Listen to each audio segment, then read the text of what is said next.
Hello and welcome back to the White Pew podcast. It's Sunday the 16th of February 2025 and I'm ZM. I'm going to head straight into this week's text because it's a bit of a chunky, soupy essay. It's called No More Found Objects, and I just want to say straight off the bat that is kind of clickbait. It is an open-ended question. I am thinking aloud here about the way that found objects appear in creative artistic practices in 2025, what they're doing in the grand scheme of things, and also in this moment against the internet, all of that. And while I have come to some conclusions by the end of this text, those are soft thoughts. So it is very much an open-ended conversation. So if you have burning opinions that you want to share with me, I'd actually be really open to hearing them. I know I say that basically every week, or that's the implied wisdom every other week.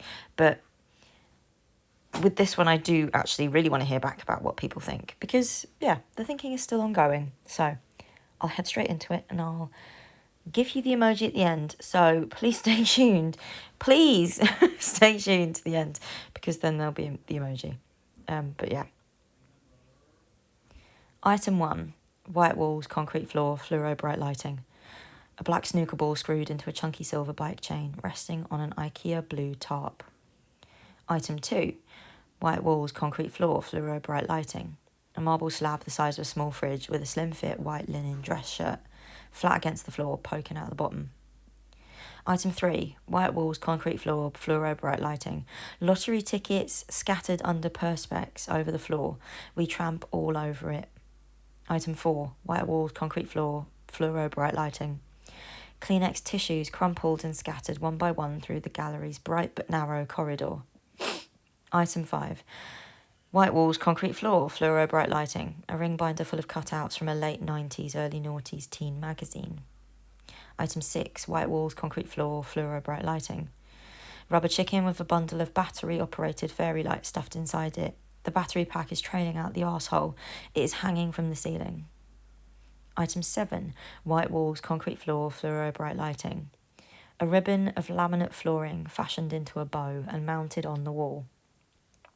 Item 8. White walls, concrete floor, fluoro bright lighting. 1 and 2 pence coins in a plastic folder nailed to the wall.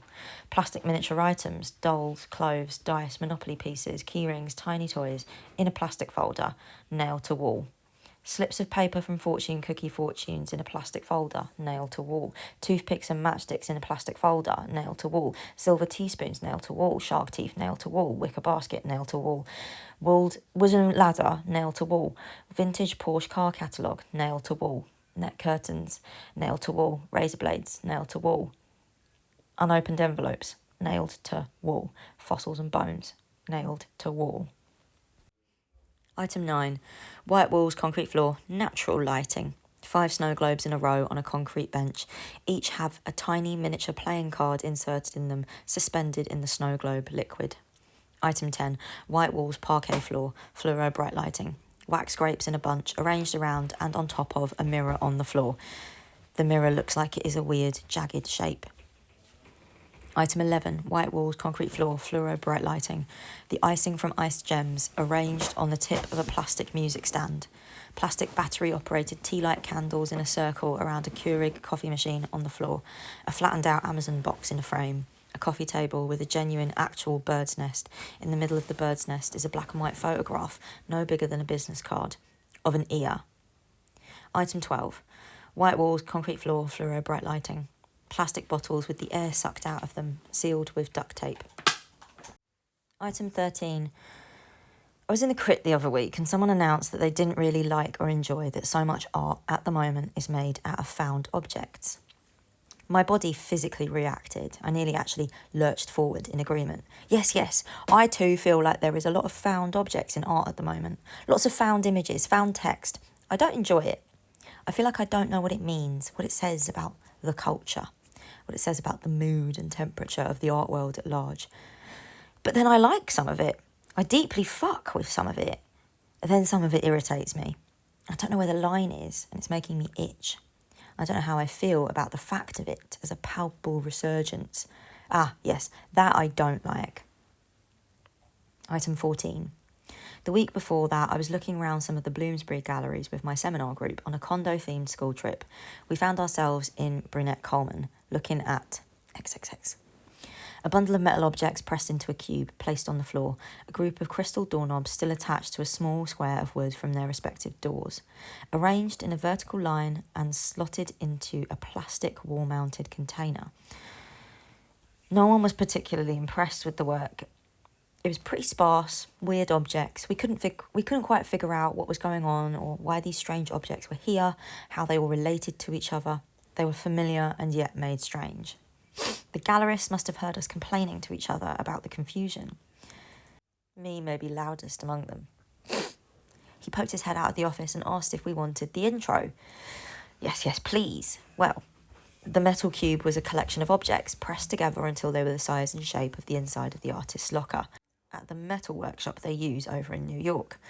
That space, the inside of the locker, that's the size limit of the work they're able to make there, because the workshop is communal, shared. They can only make what they can fit in that locker. So this sculpture is pushing up against the limits of that interior spatial question. Reverse Rachel Whiteread, mini Rachel Whiteread, talking to space, real estate, property, capital, the limits of the artist's ability to produce when that is maybe literally an artist's job, and the means of production for that work are controlled by external forces, mysterious, unnamed. And the doorknobs were bought on eBay. The artist browses online auction lots and thought it was curious that the doorknobs and locks were for sale like this. This is exactly how they were listed, how they were sold, how they arrived, with the little odd squares of wood still attached here. That's talking about where value sits, in the lock mechanism and the doorknob rather than the door itself. I guess that can be extrapolated out into a wider comment. Yes, I guess. But I wouldn't know. At that point, I stopped listening because I was having a thought about found objects and value, and where value sits in this conversation about found objects. So I turned around to my seminar group and said there was a Cedric Falk essay that they might find interesting about objects and spaces and meaning. I would send it to them. Item 15. Brief rewind to April 1917. Marcel Duchamp. Or was it?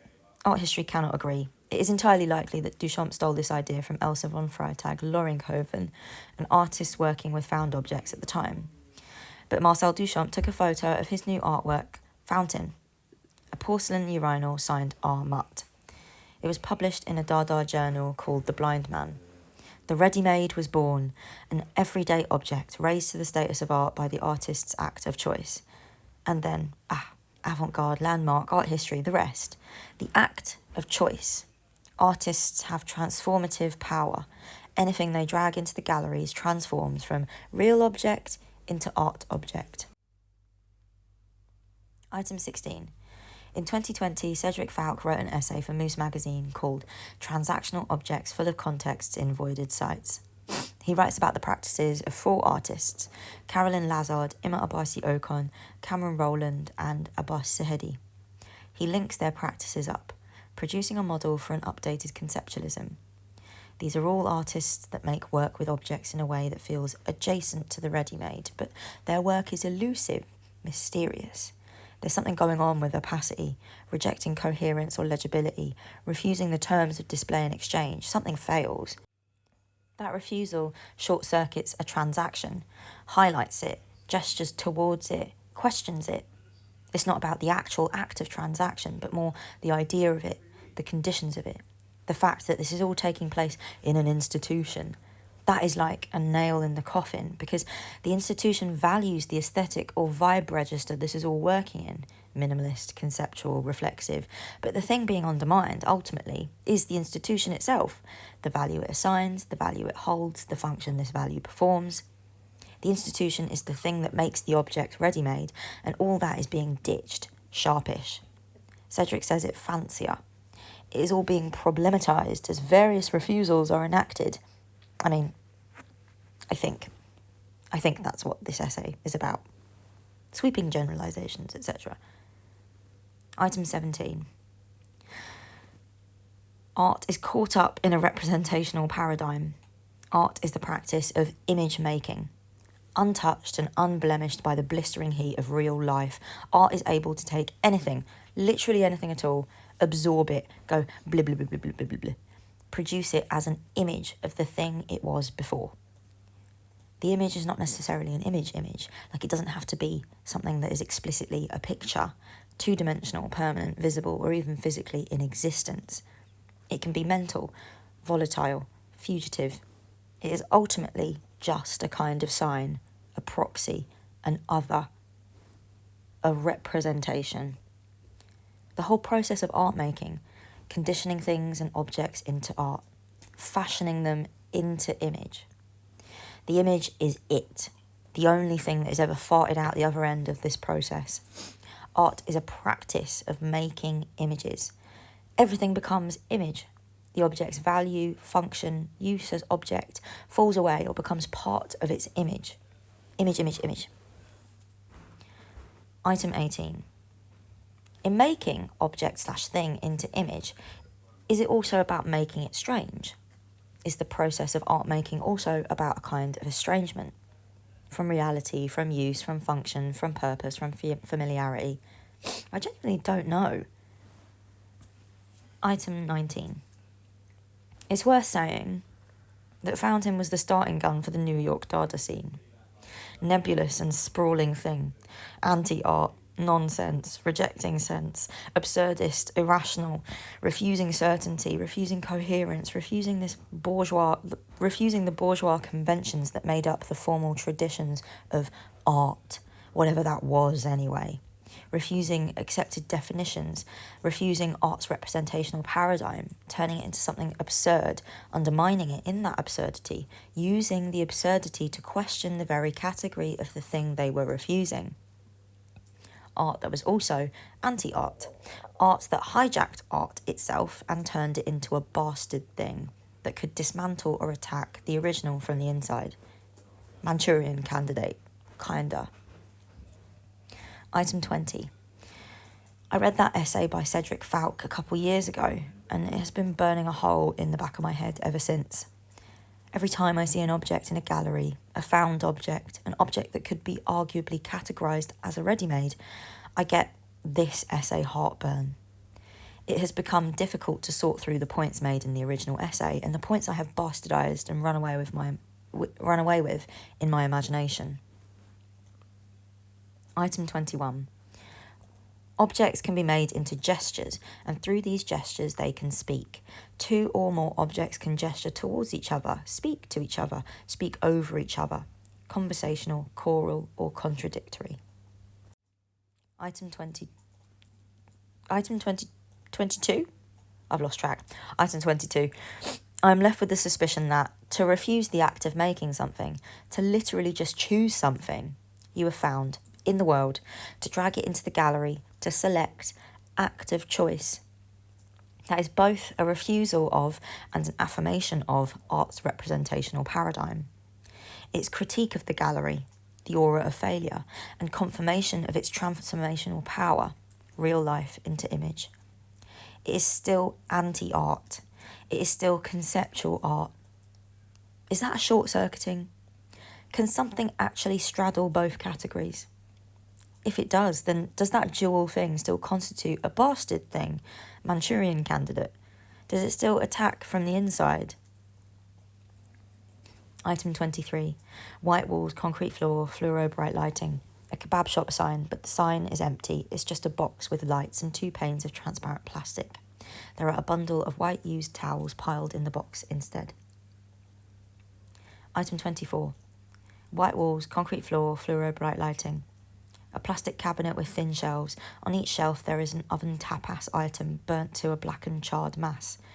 Oven chip, curly fry, singular. Sausage roll, potato smiley face. I speak to the gallerist who says that it reminds her of mayonnaise, how it is both delicious and then also abject and repulsive simultaneously. I think about that Hannah Black This Is Crap essay, how the abject is cycling back into the culture in a big way. And yes, mayonnaise is abject, isn't it? Item 25. Grey roll-out carpet, enormous white freeze tent. One booth is just full of inflatable penguins. They waft on the breeze as people walk past. Item 26. White walls, concrete floor, fluoro bright lighting. An enormous engine is sliced neatly into delicate chunks like a beef Wellington. It is presented to us on a metal table. I look through the gaps. Item 27. White walls, concrete floor, fluoro bright lighting. A silver plaque on the wall with black round font. Writing reads, short-term letting for a period of 6 months or less is strictly prohibited at St John's Court in accordance with the terms set out in the leasehold agreement. This includes Airbnb-style lettings. Item 28. In 2009, Eflux published an essay by Hito Steil called In Defence of the Poor Image. The poor image is a lo-fi, grainy copy, lumpen proletariat in the class society of appearances. The poor image has been ripped, squashed down to the lowest, most blown-out pixelated resolution, trading clarity and definition for speed and visibility. Its lack of resolution indicates its status as a copy, as a bootleg, a fake. The original is sharp, clear, rich, and exclusive. But all this hinges on a weird image class divide, rich and poor, or image privatization, the real deal, the fake. Poor image is popular image, made and seen by the many, passing through many hands, circulating. In 2009, I guess there was a cultural turn. High-res fetish got swapped out in favour of velocity, exchange, speed. It almost sounds trite because memes are all very ye olde to us now. Virality is banal, but that's what it was. The poor image had value because it circulated and constructed a network through its shared history. Item 29. I spoke to someone about this resurgence of found stuff just to check I wasn't losing the plot, seeing patterns and signs where there was nothing. They nodded sagely and said, The vibe shift. Yes, of course. Item 30. Not to be trite or dumb about this, but ready-made also means found image, not just found object. And that's interesting. I don't know when this happened, but I feel like I see more images than objects. Object feels like original, image feels like copy. Is that just a symptom of subliminal marketing strategies? Is that the only lasting effect of the post-digital discourse of art after the internet? The rarity and aura of the object? Is that object-oriented ontology? Item 31. Between 1980 and 1992, Richard Prince produced a series called Untitled Cowboys. He was an aspiring painter working as an ad clipper for Time magazine. He began rephotographing the cowboys in Marlboro cigarette ads, cropping and blurring them in such a way that they are now images that feel like fever dreams. A copy, the artwork of a copy, the ad of a myth, the cowboy. Prince's cowboys are hallucinations because ads are hallucinations, symbols are hallucinations, social desires are hallucinations. They are also anti-art ready-made, a hilarious theft from the banal world of advertising, hoisted up and framed like fine art. Lowbrow made highbrow, found image exploding the thing from the inside. And the thing there is art's rarity or sanctity or exclusivity or separation from the image world of advertising or American icon, national myth, hero, symbol. Item 32. Andy Warhol. Item 33. At the end of 2023, in an interview for 032C, an artist called Anna Victoria Zinich spoke about the digital vibe shift. Images are assigned meaning when they enter into a network of other images.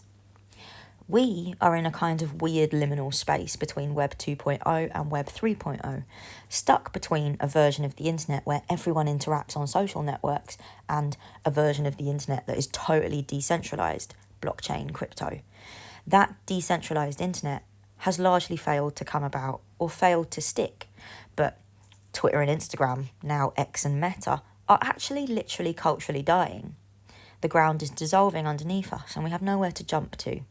We are trapped in this digital Barzak of Web 2.5 where images are made and immediately mean nothing. Anna Victoria Zinich speaks around the idea that the lo-fi died because big brands co-opted it. The poor image stopped being a critique of capital but then it hasn't necessarily been supplanted by the rich image in an equal switch. It's more like they merged, and value is found in oscillating seamlessly between high and low in a discordant, contradictory way. The cleanest example is in fashion. This is a quote. You wear a fake Gucci bag, Brandy Melville top, Ottolinger pants, some vintage piece, and everyone knows you get it. She's talking about anti-fashion, a way of dressing that undercuts or refuses accepted definitions of value, trend cycles, or maybe anti-style, something a bit more knowing, within and without, seamless oscillation. It's the collaging of all these elements that is crucial. The conversation bops and bounces in the way interviews often do, but these points about fashion are sharp, prophetic. The image maker of the future will probably be the person who has the most highly sought after taste and always gets it right. Item 34. I feel silly for asking this, but I want an answer, so it feels worth asking. Who is seeking that taste? Like, highly sought after, but by who? Is it just about timeline visibility, in-app user transactions, general virality, mutual agreement that this is good taste, trend-setting cutting edge? Or is that demand related to freelance creative employment? Who do brands want to work with? Contract in for a creative direction role? Strategic alignment? SponCon? Gifting? Come to our Fashion Week party? Walk our runway? And if that is the image maker of the future, what kind of image is that image maker making? Are they making images, pictures, two-dimensional, permanent, visible, physically in existence? Or are they making signs, proxies, others, representations, conditioning things into art image? Item 35. Plaster Magazine opened a pop-up shop in Soho selling objects by artists, ashtrays, jewellery, hats, brand new plaster merch, all curated by the plaster team. I stopped by on my way home from work. There are 3 shelves and 2 rails, plaster merch and ceramic bowls, earrings in a jewellery stand, £300, but scattered around the shop were all these art-adjacent books. Night Bitch by Rachel Yoder, a collection of interviews with Martin Kippenberger's friends, a monograph by proxy for the king of weird art bros, an Andreas Gursky coffee table book. They were just nestled in amongst the mugs and lighters. It struck me as odd. It felt like an odd thing. It shouldn't have felt odd, so the oddness felt odd too. I described it to a friend and she said, "Oh, sexy books." Like, yeah, books that are there to accessorise and make everything feel a bit sexier. I've bumbled and browsed through hundreds of shops that use sexy books, sexy items, to make one menswear shop intelligible against the wider landscape of identical menswear stores, to reinforce that, yes, this shop sells homeware goods and this is what the goods would look like in your house. Boyfriend couches in Topshop, the original peanut gallery, incense burners, skateboards, hay crates, zines on coffee tables in the Urban Outfitters changing room. We are a visual species. Ads have always been about communicating subliminal desires. Sexy books, sexy objects. You can curate items to communicate things to a potential buyer. This might look like a collection of twirly candles and Gildan t-shirts, but this is a shop that sells things that are connected to the art world. Item 35. Do you remember when Instagram was full of everyone posting photos of books and flat whites on the salvaged wood tabletops in coffee shops? Yeah, flat lays. That's a job now. That's gainful employment, user-generated content. Item 36. Back to Duchamp's fountain. The ready-made is raised to the status of art by the artist's act of choice. Where is the line between artist's act of choice and curatorial selection and arrangement? Item 37. The algorithm knows I'm a 25 to 30-year-old woman living in London, a woman who still calls herself a girl, despite no material evidence that that is the case. I am shown lots of things that align with this understanding of myself. An account called Girls Who Cluster. Pretty shots of intentionally selected and arranged clutter. Tortoiseshell combs, mints in metal tins, vintage hand mirrors, hand cream in metal squeezy tubes with continental European-looking labels, rosary beads, hair clips, silver dishes, photo booth strips, Marvis toothpaste, French pharmacy liquid bubble bath, diptyque candles, ribbons, Margiela replica, earrings in scallop shells. Every so often, this account posts a Cluster's Favourites gift guide with product recommendations for things that could feasibly fit in one of these cluster shots. Everything is linked and shoppable. Item 38. It has always been about the person with the most highly sought after taste who always gets it right. It has always been about positioning, arrangement, fashion, ads, marketing, copy, content, comms, PR. If objects and images have resonance, it is because ad agencies clapped their hands and said, speak. If they speak, they voice nothing more than bland consumer desire. That is where all of this sits, somewhere between positioning and desire. Item 39. I brought my work home with me one evening this week.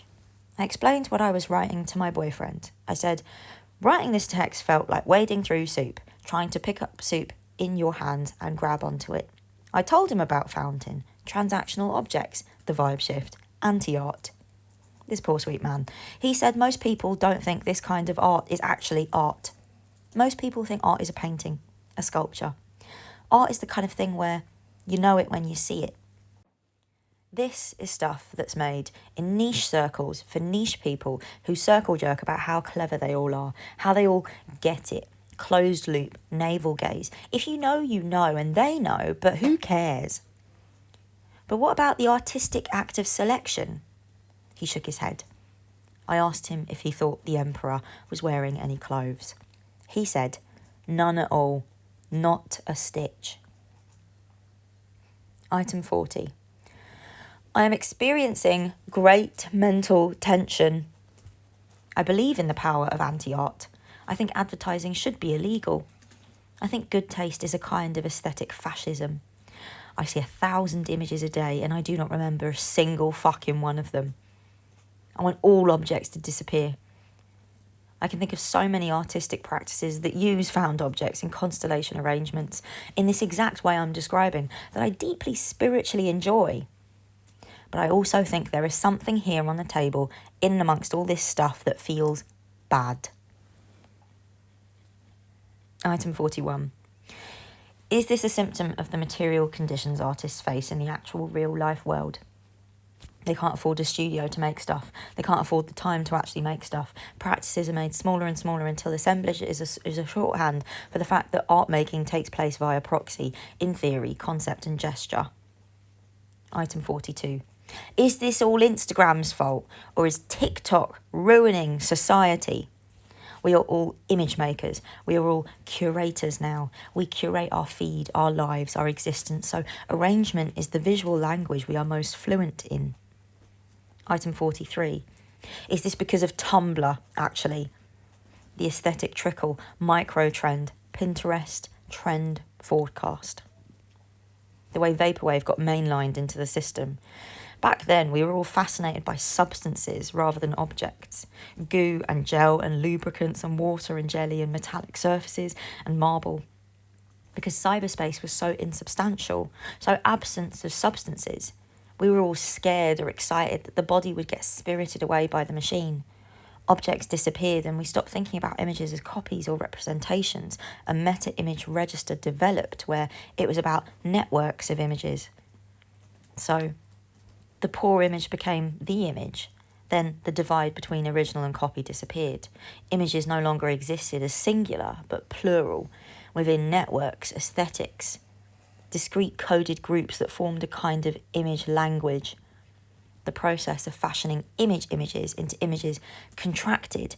Trend cycles contracted. Everything went micro. Yeah. It sounds like Tumblr's fault, doesn't it?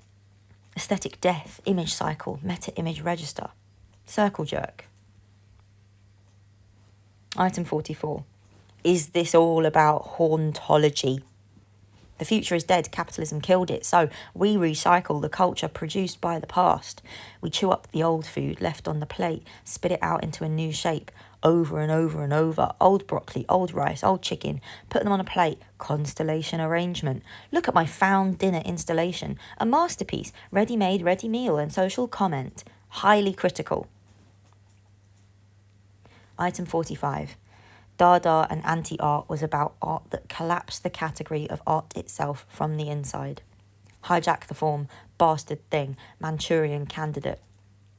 It rejected or refused art, voiced a question about whether it really existed, whether it was separate from real life in the first place. It still did that from within the realm of art. This wasn't a failure. This was the strategy, a détournement. A rerouting, a hijacking, grabbing the steering wheel and turning the car around, away from bourgeois conventions, formal traditions, categorical standards. But the thing didn't collapse from the inside. It never does. It exploded out, expanding the properties and potential of art into a brand new conceptual medium. Art was now a nominal thing rather than an intrinsic thing.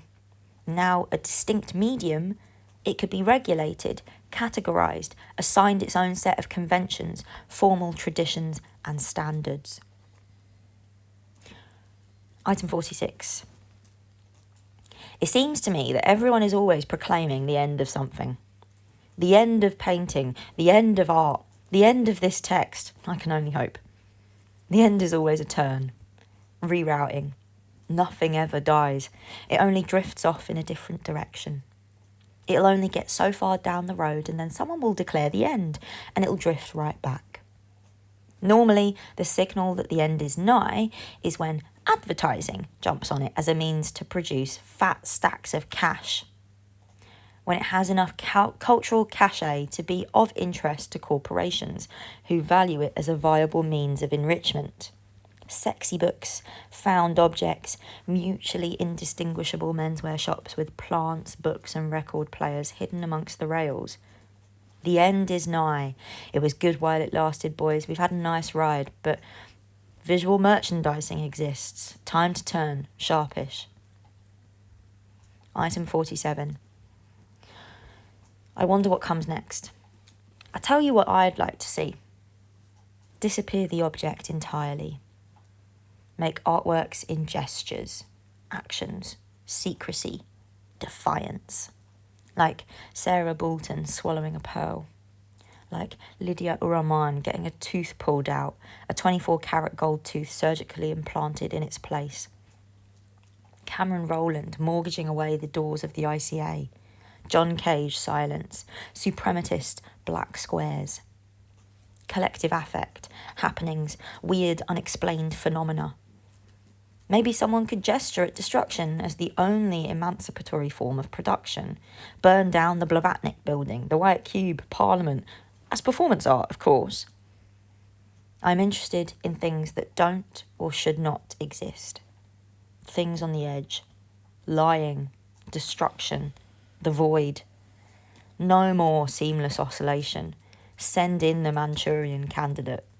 It's time for an end. And that legitimately is the end of the text. Thank you for listening. That was 4,600 words of thinking through writing, voicing a question. I wish my questions could be more concise, but there you go. If you have any thoughts of your own off the back of this text, like I said before at the beginning, I would really be very interested in hearing them. Do you think that found objects are recirculating through the art world at a greater level? Like, do you see more found object art or found image art? What do you make of it all? Where do you sit? What are your fan theories? please let me know. Write in answers in on a postcard. Because I'd really like to have a conversation about this and work through some more of what I think and what you think, what we all think. But yeah, it's still not resolved in my mind. Please, can I have an emoji, please? And can I have, I'm going to be honest, I want a version of a black square because of those suprematist black paintings, the Malevich, Kazimir Malevich's black painting. That's my Roman Empire. I think about like suprematist black square paintings all the time. Like it's heartburn, reflux. They just come back to me every so often. I'll be on the bus thinking about things and it'll just occur to me and I'll be like, oh, what's that about? So please can I have that as like my answer to what comes next? But yeah, I'll have that on the Instagram post, please, and then I'll leave you to the rest of your Sunday because it's now 35 minutes, which I thought it would be longer, I can't lie. But yeah, go on. Happy rest of your Sunday, and I'll see you next time. Bye.